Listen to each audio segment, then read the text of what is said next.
Solo flight tayo ngayon guys. Binubuo ko na tong makina ng Toyota 5L para dun sa Hiace. At dahil may nakasunod din akong bubuuhin makina ng MEN to, napakalaking piston. Una ko na to. Nag-fit ako ng crankshaft bearing. Kakabit ako ng cap. Mayroon lang akong konting tips para dun, lalo na dun sa mga bagong mekaniko, nag-aaral pa lang.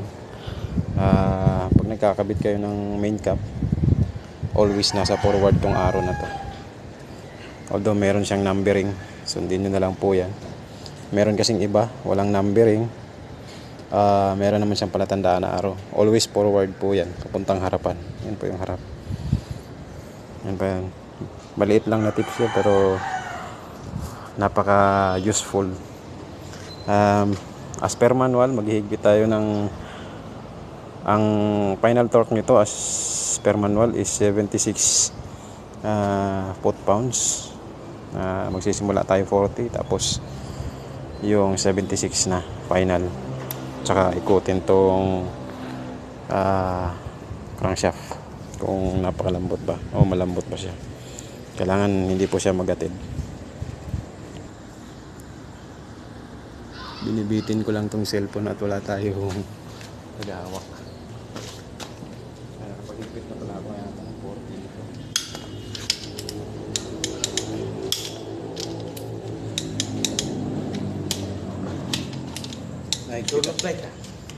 Nahigpitan ko na pala ito ng 40 foot-pounds kanina.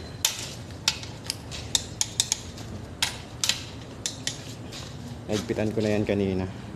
Add na lang tayo pang secant. Diretso na natin 76 foot-pounds. Pagdating sa 70, add ka lang ng 6.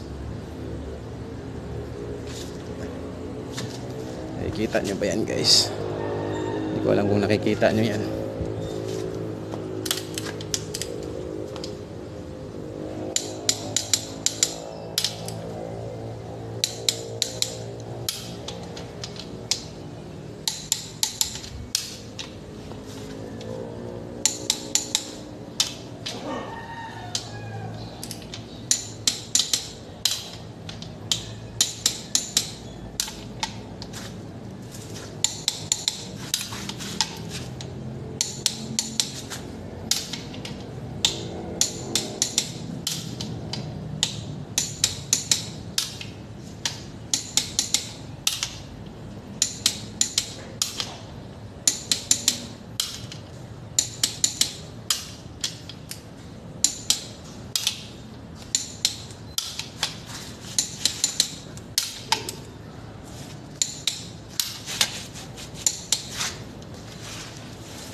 Napakalambot po.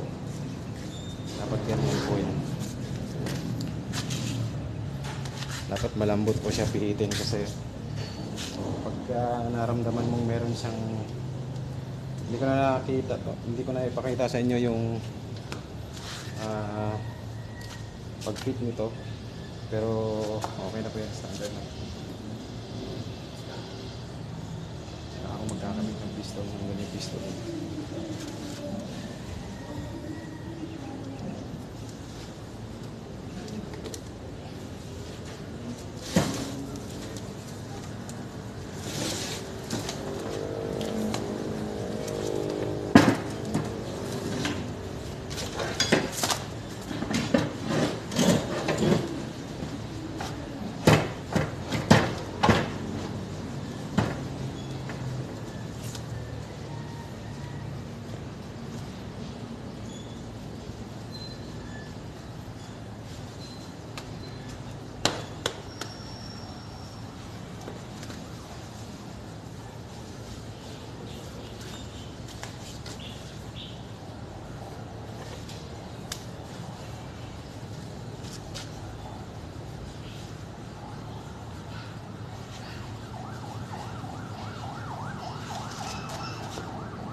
Sa pagkakabit pala ng piston guys, kailangan ano rin, yung marking nung ring, merong niyang puro nasa ibabaw yung N. Kadalasan dyan nakaganyan ni N, or may nakalagay na top, laging nasa ibabaw po yan. Tapos lagi pong tandaan, pag may ganyan na mga palatandaan, forward din yan, papunta sa harapan.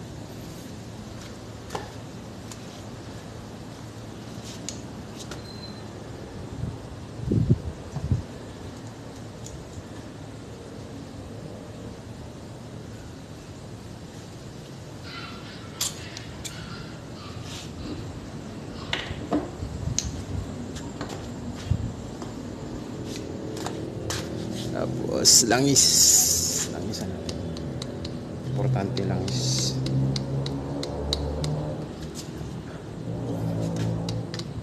Hirap yung walang videographer guys.